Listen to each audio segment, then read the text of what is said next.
लगन तुमसे लगा बैठे, जो होगा देखा जाएगा।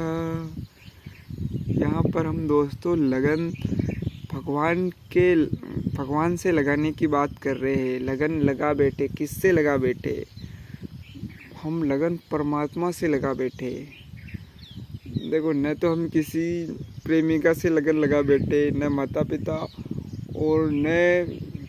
पिता और किनसे, न धन संपत्ति से लगन लगा बैठे। हम परमात्मा की बात कर रहे हैं दोस्तों, वो जो हर जगह मौजूद है, वो जो माता पिता में भी मौजूद है, वो जो धन दौलत में भी मौजूद है, जो प्रेमिका में भी मौजूद है। लगन तुमसे लगा बैठे, जो होगा देखा जाएगा।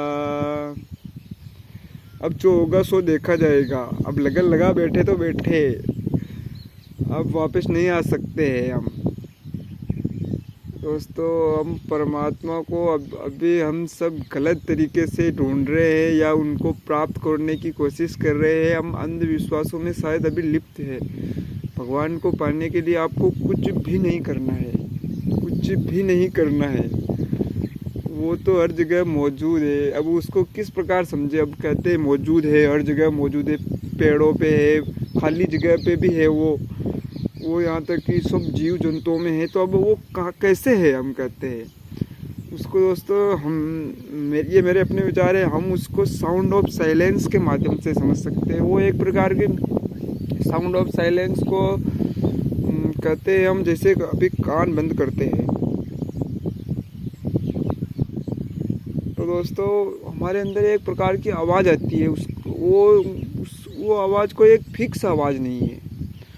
वो अगर हम 1 बरस से लगातार कर रहे हैं तो वो हमको बहुत बारीक आवाज़ आती है। और पहले अगर हम करते हैं, वो आवाज़ को सुनते हैं तो वो हमें ओम और इस प्रकार की बहुत प्रकार की वो हमारी आवाज़ आती है। लेकिन वो आवाज़ हमेशा आती है। वो जिस प्रकार आप ये ऊपर वातावरण से अगर आप टूट जाते हो, मतलब ये आप कहाँ पे बैठो हो, ध्यान में लग जाते हो, तो वो आवाज़ आपको और ज़ोर से आ जाती है। मतलब जो बाहरी वातावरण से टूट करके जो अपने अंदर सोच रहा है कि अंदर क्या चल रहा है, वो इस आवाज़ को ज़रूर सुन सकता है।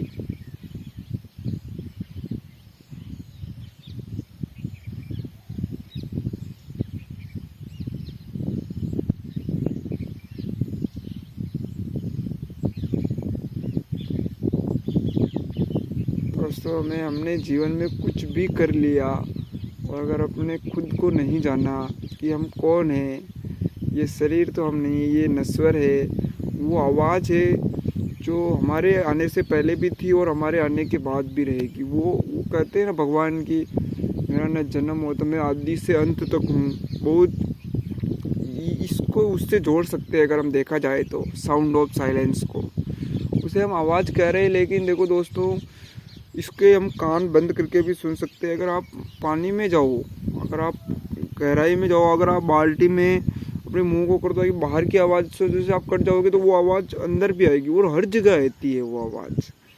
उसे हम आवाज़ कह रहे हैं लेकिन वो आवाज़ नहीं है दोस्तों। आवाज़ अगर अंदर किससे आ रही है और बहुत ज़ोर से आती है दोस्तों। अगर आप कभी बहुत परेशान हो और एकदम खाली जगह पर बैठ जाओ बिल्कुल, तो दोस्तों वो आवाज़ बहुत ज़ोर से आती है, बहुत ज़ोर से। और दोस्तों जितना आप इस सांसारिक चीज़ों में लिप्त हो जाते हो, समस्याओं में आप अधिक तरक्की कर देते हो और आप उसमें लिप्त हो जाते हो, तो भी दोस्तों ये आवाज़ आने के चांसेस कम हो जाते हैं और आप बिल्कुल खाली हो, सब कुछ छोड़ दिया समझ के लेवल पे, मेरा कुछ नहीं है, सब यहाँ का है और यहीं पे है, छोड़ दिया, तो वो आवाज़ आपको बहुत ज़ोर से आती है, बिल्कुल आप खाली हो जाओ बिल्कुल। इसके लिए दोस्तों आपको थोड़ा अभ्यास करना पड़ता है। ये धीरे धीरे आती है और ये बहुत जनों को आई है। ठीक है दोस्तों, तो यही है लगन लगा बैठे पे। हम तो उस साउंड ऑफ साइलेंस की बात कर रहे हैं, जिसे हम परमात्मा कहे, कुछ भी कहे, भगवान, इसका कोई नाम भी नहीं है, उसे नाम भी नहीं दिया जा सकता है। लेकिन हमारे समझने के लिए उसे साउंड ऑफ साइलेंस कह रहे हैं। बाकी उसका कोई नाम नहीं है। वो साउंड तो दो चीज़ों के टच होने से होती है। वो उसके अंदर क्या हो रहा है इतना ज़ोर से, अगर हम देखें तो इतना ब्लड सर्कुलेशन भी इतना ज़ोर से नहीं होता है। ठीक है दोस्तों, और हमें इसको एक कान में बंद करके भी बहुत अच्छे से सुन सकते हैं उसको। इससे सुनो उससे सुनो, लेकिन दाएं कान से सुनने के बारे में बताया है हमें संदीप माहेश्वरी जी ने। ठीक है दोस्तों, जय श्री राम। तो दोस्तों आज का आप शांत वातावरण देख सकते हो। ये हमारे भी खेत का वीडियो है। ठीक है, बिल्कुल शांत मौसम, बिल्कुल सुहावना। इससे हमको बहुत आनंद आता है, अपने आप को शांति मिलती है। सुबह सुबह कहीं पर भी घूमना चाहिए। ठीक है दोस्तों।